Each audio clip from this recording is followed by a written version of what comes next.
김경수 씨는 지금 정치 재개를 선언을 했습니다. 페이스북 그쵸? 하나 보시죠. 어제 지금 김경수 전 지사 같은 경우는 독일에 있지 않습니까? 네. 그 영국에 있다가 지금 뭐 독일 그때 사면 된 맞습니다. 다음에 독일로 갔는데 독일에서 저렇게 했습니다. 저의 일로 많은 분들께 심려를 끼쳐드려 다시 한번 진심으로 송구하다 말씀드립니다. 걸어온 길을 돌아보고 더 성찰하는 시간을 보내겠습니다. 복권을 반대했던 분들의 비판에 담긴 뜻도 잘 헤아리겠습니다. 우리 사회를 위해 보탬이 될 수 있는 역할이 무엇인지 잘 고민하겠습니다.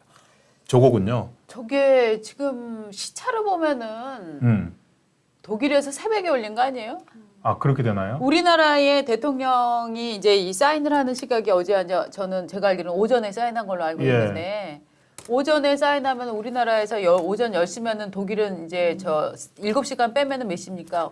새벽 3시란 말이죠. 3시네. 바로 잠도 안 자고 기다리고 있다가. 잠도 안 자고 기다렸는데. 그러니까 사인 그렇구나. 떨어지자마자 네. 저기 그냥 한 요새 게 아니네요. 유럽이 이 저 서머 타임을 실시해갖고 원래 이제 8시간 예. 차인데 7시간 차이더라고요. 지금 현재 베를린이 새벽 4시니까 그러니까. 맞네요. 그런 맞아요. 예. 1시간 거슬러 올라가면은 네. 새벽 3시. 새벽 3시. 그럼 저거는 작정하고 올린 거네요. 그러니까 갑자기 이제- 모르고 한 게 아니라 그렇다 그렇죠. 한마디 한마디가 의미가 담겼을 때 우리 사회에 보탬되는 역할. 아까 정치 참여 뭐 그렇죠. 선언했다고 하는 게 그 말씀인 거죠? 그렇죠. 사회의 보탬. 이 사람이 뭐 무슨 일을 했습니까? 그 전에 정치했었는데 정치했던 사람이 정치하겠다. 그거를 이제 사회에 보탬이 될 수 있는 일을 하겠다. 그 얘기 아닌가요? 우리 양경 기자 어떻게 들으셨어요? 이거는 뭐 당연히 이거 뭐 정치 네. 참여를 공언한 것이라고 보고 네. 저 시간에 저 정도 올렸으면 아마 제 생각에는 미리 다 써놨다가 그러겠죠. 발표 딱 맞아. 나고 나서 바로 예. 쏜 뭐 그런 상황이 아닐까 싶어요. 네. 혹시 사회 봉사 활동 같은 거 하지 않을까요? 보호관찰까지 이런 같이. 정성호 의원이 이준석 사의 삼고 싶다는 얘기랑 비슷한 얘기를 사회 봉사 활동. 저는 법조 오래 있어서 그런지 사회봉사하고 같이 가는 게 보호관찰이거든요. 아니 저는 한 가지 이상한 거 있어요. 보호관찰, 네. 왜냐면은 네, 집행유예에다 보호관찰, 사회봉사가 세트예요. 같이 세트. 세트. 아니 사면을 재작년 12월에 네. 사면이 논의됐을 때 네. 사면 복권 뭐 같이 하냐 그랬지만은 네. 그때는 김경수 지사가 뭐라 그랬냐면 네. 나 사면하지 마라. 네. 원하지 않는다 그랬어요. 정말로. 맞아요. 그때 그 기억이 생생해요. 그렇죠. 그러면서 마치 그러면서 자기는 죄 지은 거 없고 난 떳떳하다는 식으로 사면하지 마라. 사면 원하지 않는다. 형기를 남은 형기 다 채우겠다 그랬어요. 네. 그때 몇 달 안 남았기 때문에.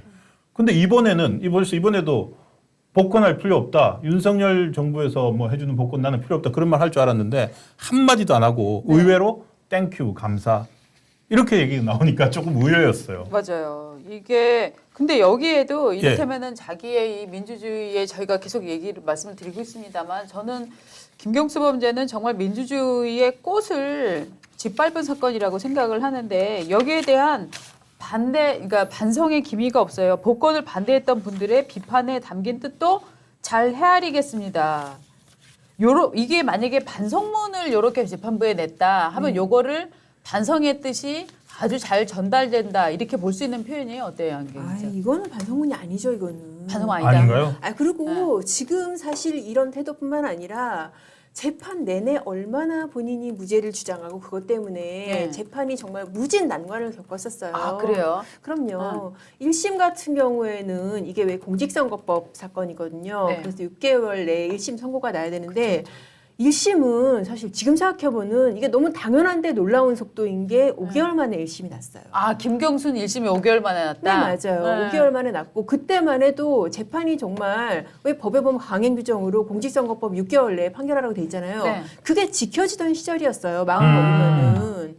그렇게 해서 이 재판장이 1심에서 징역 2년 선고하고 법정 구속을 했죠. 그렇죠. 네, 그러고 나서 재판장이 한 2달도 안 돼서 기소가 됐잖아요. 맞아요. 네, 재판장이 무슨 사건이었지? 그 사법농단 사건으로 그러니까 재판장이 성창호 부장판사였는데 맞아요. 이 사람이 이제 그 서울중앙지법 영장 전담을 했어요. 네. 근데 그때 왜 지금 기억하시는 분인지 모르겠는데 정은호 게이트라고. 정은호 게이트. 네. 네, 맞죠? 정은호 게이트로 인해서 이렇게 뭐 판사들이 그때 뭐 연루됐다 그런 얘기 나왔잖아요. 연루된 판사들에 대한 거를 이게 법원 행정처에 영장 전담 판사로서 이게 정보를 전달한 거야. 우리식으로 지금 정보 보고 같은 거죠. 네. 네. 아니 그럼 뭐 조직 보위 차원에서 당연히 할 수 있는 건데 네. 이거를 갖다가 공무상 기밀 누설 이걸로 바로 전격 기소를 했어요 검찰이. 그렇죠. 네. 그런데 이제 뭐냐 하면은 네. 이게 보복 기소다. 왜냐하면 문재인 정부에서 문재인 정부의 이를테면 후계자 중에 하나를 이렇게 잡아넣어서 이 보복으로 기소한 거 아니냐 이런 논란이 굉장히 컸었잖아요. 맞아요. 네. 재판 결과 어떻게 됐어요? 재판 결과 무죄. 무죄가 났죠. 네. 그러니까 네. 재판장석에 앉던 판사가 네. 피고인석에 앉게 된 거잖아요. 네. 그러니까 이거는 그러니까 복수한 거네. 무죄됐어요. 네. 네. 저도 뭐 보복 기소라고 보복이라고 생각을 하는 하고, 네.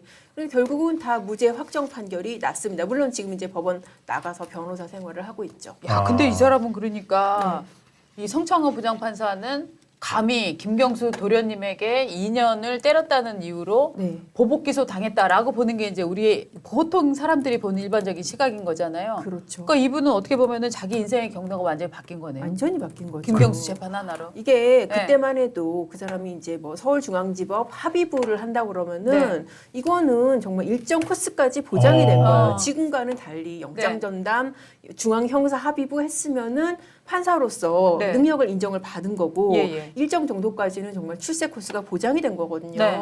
그런데 거기서 그냥 확 피고인이 돼버렸으니까. 그러니까. 아니 판단하는 자리에서 그러니까. 형사 피고인이 된 거예요. 맞아요. 완전히 인생이 정말 급전직한 거죠. 아니, 그때 그러면 검찰은 누구였나요? 2019년 3월이니까 그때는 이성윤이 서울중앙지검장 이런 거 할 때 아닌가요? 그때 3차장이 한동훈 대표였었습니다. 아. 네.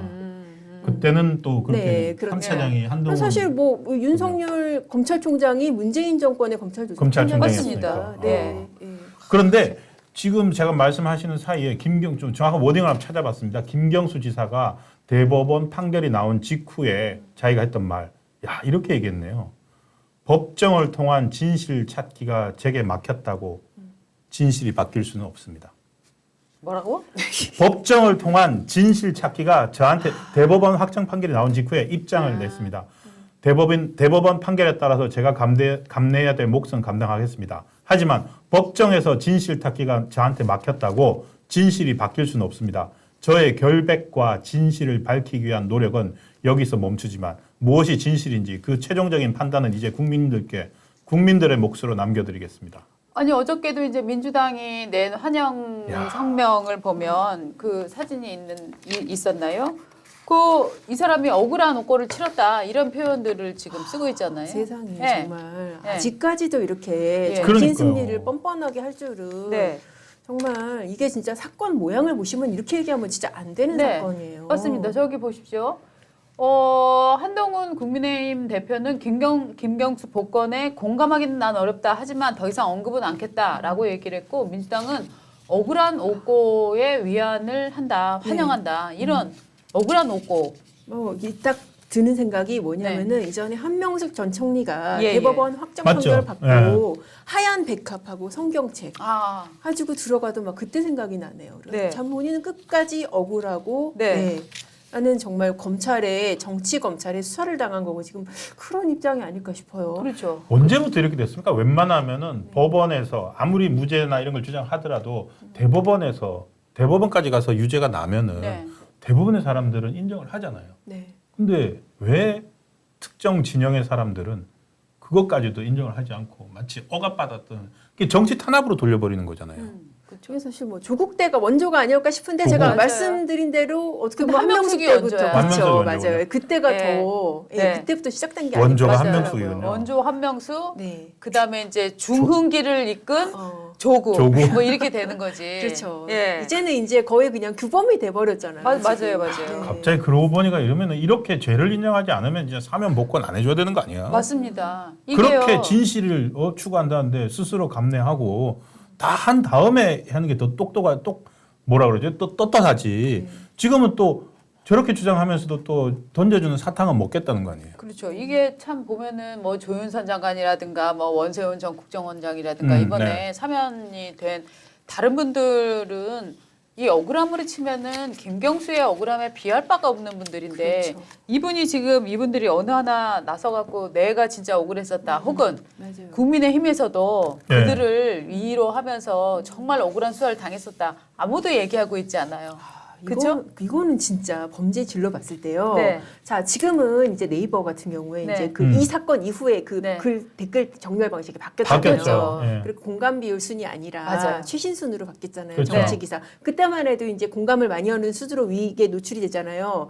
그러니까 공감을 사람이 클릭을 해야 되는데 이거를 기계가 클릭하게 맞습니다. 그렇게 조작을 한 거잖아요. 네. 거기다가 정말 뭐 정말 수백 대의 대포폰을 이용해서 맞아요. 심지어 네. 해외 서버까지 동원을 네. 해가지고 그렇게 진짜 댓글을 공감을 조작을 한 거예요. 8,833만 번을 클릭해서 조작한 거죠. 그러니까요. 그렇죠. 요게 근데 2016년에서 12월에서 2018년 2월까지 그 기간만 사실 밝혀지는 거잖아요. 인터넷 그렇죠. 기사 7만 5천여 개에 달린 댓글 118만 개에 대해서 8,833만 개의 공감을 끌어냈다.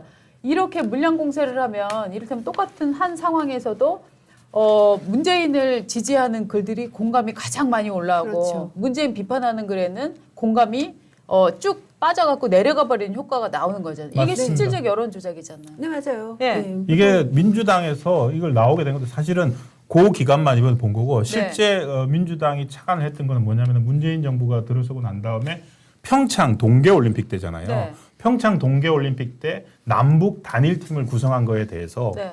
이게 그거에 대해서 이제 비판하는 댓글만 네이버에 너무 많이 나온다. 맞아요. 노출 그게 자꾸 그게 공감을 받아가지고 계속 올라온다. 이 의심을 했던 사람이 누굴까요? 네, 그때 김어준이에요.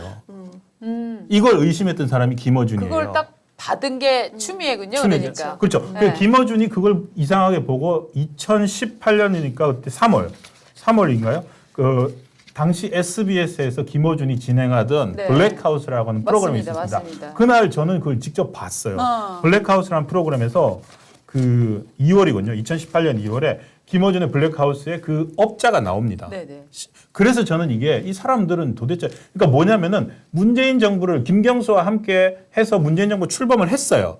근데 뭔가 이게 마음에 안 드는 거야. 민주당 정권 하는 일이. 그렇죠. 그러니까 평창 동계올림픽에서 자기들 실력을 보여준 거죠.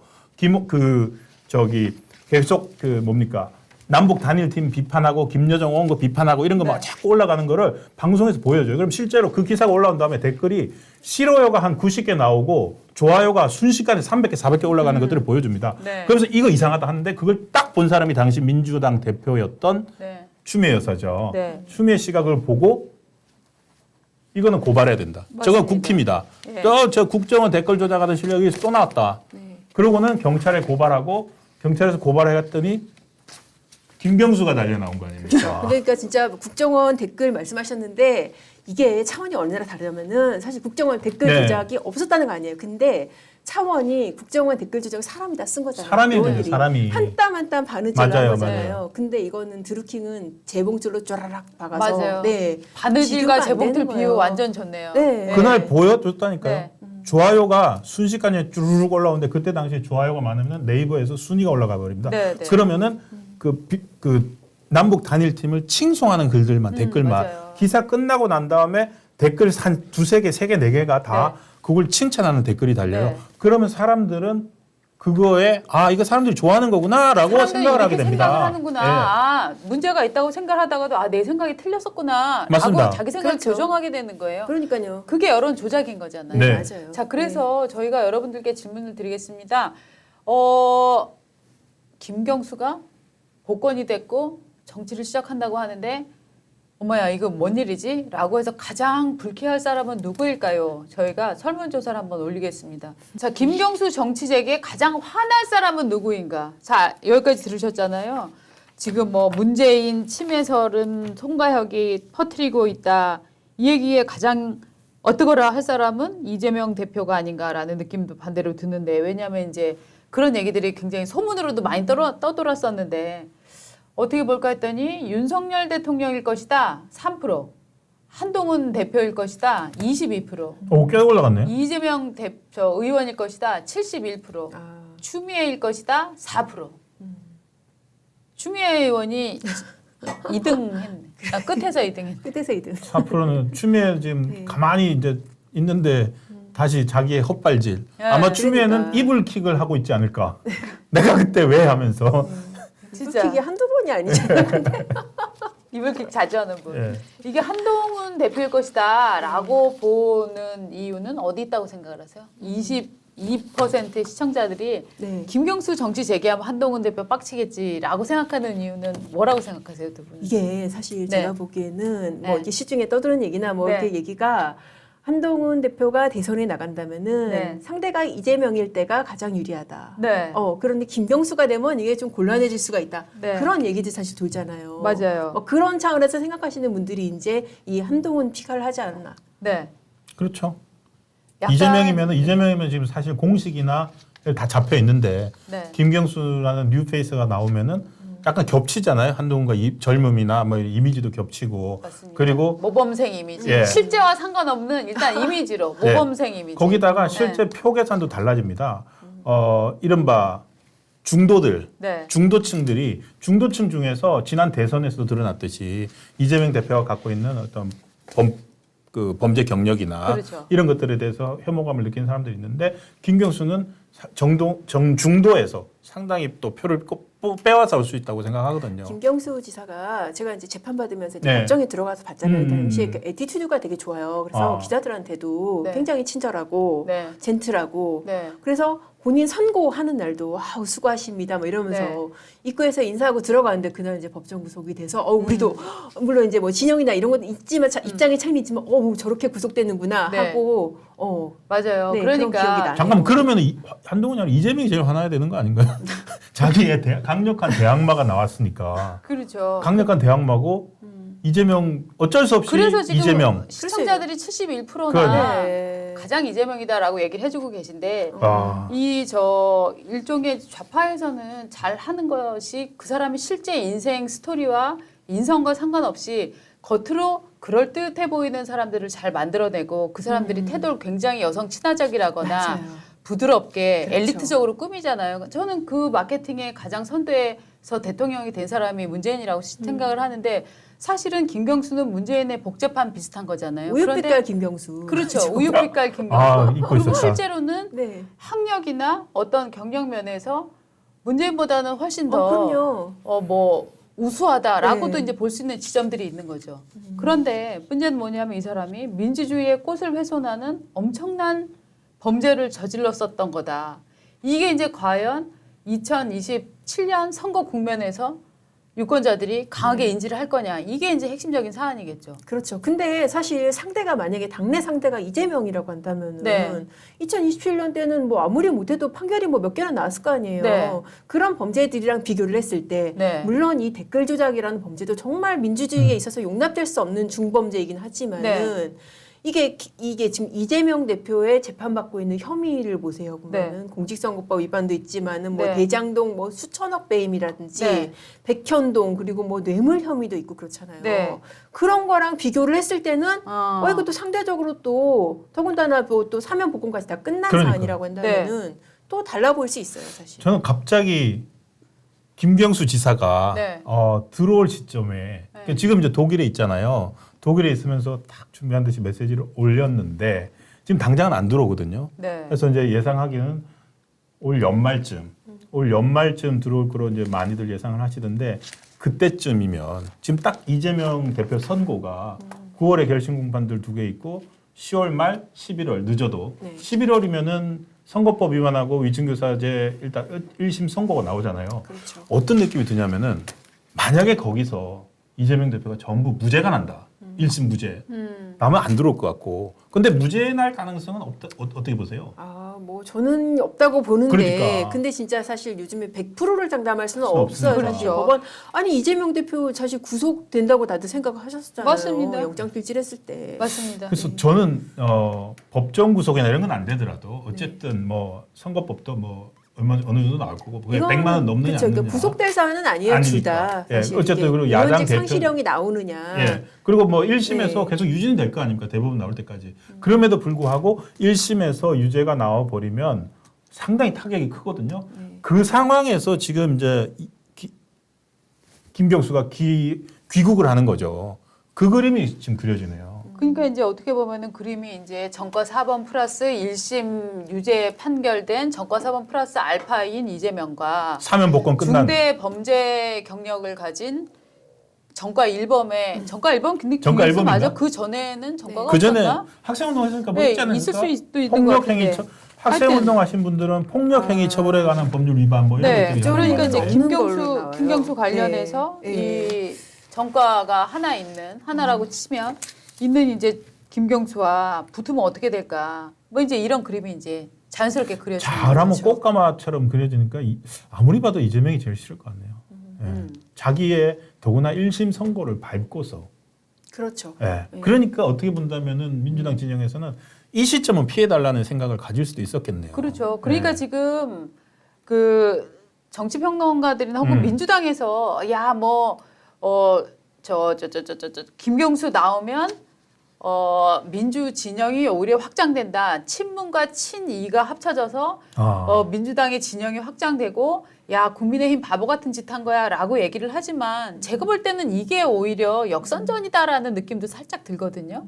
근데 그쪽에서 얘기를 하는 게 네. 조국 때문에 그런 거 아니에요. 조국의 네. 학습 효과. 네. 조국 같은 경우에도 뭐 파일을 갈라먹을 거다 아니면 네. 나와봤자 별거 아닐 거다 했는데 네. 완전히 판 자체가 네. 커져버리는 커졌죠. 네. 그런 효과가 나니까 네. 그런 얘기를 하는 그런데 거예요. 이제 그때의 이 조국이 가진 스타성이라고 할까요? 그 맹렬한 지지자들 네. 그것과 저는 김경수와는 또 다른 국면은 아닐까라는 생각도 들고 일단 당장 선거가 없잖아요. 큰 선거가 그렇죠. 없기 때문에 네. 저는 이렇게 생각을 하는 것도 많은 국민들이 이렇게 생각을 하셔갖고 지금 윤석열 대통령은 정말 좌파가 아니냐 이런 의문까지 막 제기를 하는 분들이 있어요. 그런데 에이. 김민전 의원이 오늘 어저께인가 누군가의 페이스북을 이렇게 같이 캡처해갖고 올렸는데 저는 그 페이스북 글을 보면서 이게 저 정리가 잘 돼 있다라는 느낌을 많이 가졌어요. 그래서 김민전 의원이 올린 페이스북 글을 한번 보시면 야, 이 우리가 윤석열 대통령을 좌파다. 왜? 김경수를 저 복권해줬기 때문에 이런 논리는 저는 좀 과하다라는 생각이 좀 확실히 들더라고요. 그거는 거의 뭐 네. 오늘 저희가 다룰 수 있을지 모르겠습니다만은 뭐 오늘 아침에 광복회가 말한 뭐 뉴라이트 판별법보다도 더 그냥 과격한 주장입니다. 맞습니다. 근데 이거 사실- 해줬다고 네. 좌파다 그러면은. 근데 네. 솔직히 그러니까 좌파라고 하기에는 정말 이거는 무리한 논리라고 생각이 들지만은 저는 수사 과정이나 재판 과정을 다 지켜봤던 사람 입장에서 아니 이렇게까지 힘들게 수사하고 이렇게까지 힘들게 재판을 하고 네. 이걸 또 사면을 해줘 그런 생각 들거든요. 왜냐하면은 이심 같은 경우에는 얼마나 힘들었는지 아세요? 네. 이심 같은 경우에는 지금 한 1심에 가위 제가 기억하기로는 4배 가까이 걸렸었어요. 그때 주심이 이제 김민기 부장판사라고 예. 우리법 연구회 출신이고 네, 네. 성향이 이제 다소 이제 뭐 좌파적 진보적인 성향으로 음. 진보적인 성향으로 알려져 있는 사람이죠. 네. 그래서 이게 합의가 안 돼가지고 네. 합의가 안 됐는데 지금 재판장인 차문호 부장판사가 네. 인사 처리돼가지고 이제 다른 법원으로 이동은 아니고 재판부가 바뀔 시점이 됐어요. 네. 그러니까는 그 재판부에서 어떤 것까지 했냐면은 이른바 중간 결정까지 했어요. 그게 뭐냐면은 그때 기억하시는 분 있을지 모르겠는데 이 사건의 큰 쟁점이 드루킹 시연을 김경수가 봤다 안 봤다 그거였거든요. 네. 아 맞아요. 봤다라고 중간 결론을 내고 그때 뭐 그리고- 음식 시켜 먹었다 뭐 이거 가지고 했었죠. 네, 그렇죠. 그리고 재판장이 이제 다른 부서로 인사 이동을 한 그런 일까지 있었거든요. 네. 그러니까 오죽하면 아유. 이게 얼마나 합의가 힘들고 얼마나 판결이 안 날 것 같으면은 그렇게까지 하고 갔겠습니까? 그러면은 역설적으로는 우리법 연구회 고법 판사마저도 인정한 김경수의 유죄가 되는 거잖아요. 결과적으로는 그렇게 되는 그렇죠. 거죠. 근데 네. 이제 그거를 그 긴 과정을 지켜봤던 분들로서는 네. 야 그런 과정을 거쳐서 이 김경수의 이 중대범죄를 처벌을 했는데 이거를 정말 이렇게 뚝딱 그러니까요. 이렇게 쉽게 이렇게 빨리 해줄 수가 있나라는 분노를 느끼실 맞아요. 만한 아, 부분이 저는 저도 있다고 그래요, 생각을 솔직히. 해요. 네, 그렇게 진짜 저 단식까지 해가면서 네. 힘들게 따낸 특검이었잖아요. 맞습니다. 특검도 사실 기대도 안 하던 특검인데 네. 가외의 성과를 거둔 거거든요. 네. 근데 또 일각에서는 이번에 네. 같이 이제 사면 복권된 분들 네. 조윤선 장관이라든지 뭐 안종범 수석 그다음에 그 뭐 원세훈 전 국정원장 네, 네. 이런 분들을 이제 어떻게 본다면은 대거 사면 복권을 했지 않습니까? 네. 그러면 예를 들어 대통령의 입장이라면 그러니까 저는 이제 그 대통령의 이 김경수 사면 복권 요것만 보고서 사면 복권 이것만 보고서 좌파다 이렇게 하는 것도 너무 정치화된 주장이라 생각을 하고요. 이 사면 복권이라는 거는 어느 진영에도 해주면은 또 이 진영에도 해줘야 되잖아요. 그런 차원에서 일종의 또 그 대통합 차원에서 그 전임 정부 박근혜 정부 시절에 억울에 들어가셨던 분들 풀어주 3인 복권하면서 같이 한 측면도 봐야 될 것 같습니다. 그런데 반대로 말입니다. 문재인 정권에서 이 국정농단 그때 무슨 분들을 많이 배려를 해줬었나요? 아, 전혀 아니죠. 안 했죠. 그러니까 네. 지금 하는 거죠. 그러니까, 아니 그러니까, 아니, 그러니까 그때, 똑같으면- 그때 상호성이 있었나? 네. 하는 우리는 왜 부분들을- 우리만 이렇게 너그럽지 그런 거죠. 그렇죠, 사실. 그렇죠. 그러니까. 그런 네. 느낌을 많이 보수 진영에서는 갖고 계실 것 같아요. 그러니까요. 왜 보수만 양반인 맞아요. 척하고 왜 보수만 양쪽에 네. 균형을 맞춘다고 생각을 해야 되는가? 그렇죠. 왜냐하면은 왜 그런 생각을 하는 이유는 민주당 때는 이 사람들을 어떤 뭐 완전히 그냥 인간 말종으로 만들어버린 이런 전략을 쓰는데 왜 보수만 계속 줘야 되는가 이런 생각들을 많이 좀 하게 그리고 되는 것 솔직히 저는 죄질로 봤을 때도 이쪽 해줬으니까 저쪽은 해줘야 된다. 이게 그렇게 비교할 수 있는 범죄가 아니라고 생각해요. 두 개의 왜냐하면 범죄가 등가성이 없다. 그럼요. 네. 블랙리스트, 화이트리스트 이것은 저는 지금 생각해도 이게 범죄냐. 네. 범죄 구성이 굉장히 의심스러운 그런 사안들이에요. 변호사로 볼 때, 볼 때. 법을 아는 네. 분이 변호사로 볼 볼 때도 아. 아니 그러니까 이 보수 단체에 지원을 해준다. 이거는 누구한테 권리를 뺏는 것도 아니고 불이익을 주는 것도 아니고 네. 정책 지원 이거는 정책 재량으로 결정할 수 있는 사안이라는 생각이 들거든요. 근데 네네. 그것도 다 직권남용 화이트리스트로 그렇죠. 범죄를 구성을 해가지고 예. 처벌을 했던 사안 아니에요. 그렇죠. 그거랑 아니 기계 돌려가지고 댓글 조작했던 거라고 어떻게 같다고 비교를 그러니까 할 수 정책적 있어요? 판단을 완전히 남의 의견을 국민들의 의견을 조작해낸 거랑은 완전히 다른 거다. 그럼요. 이렇게 보고 있는 거죠. 네. 맞습니다. 그러면 사면해준 윤석열 대통령이 잘못됐네. 지금 그 말하는 거 아니에요?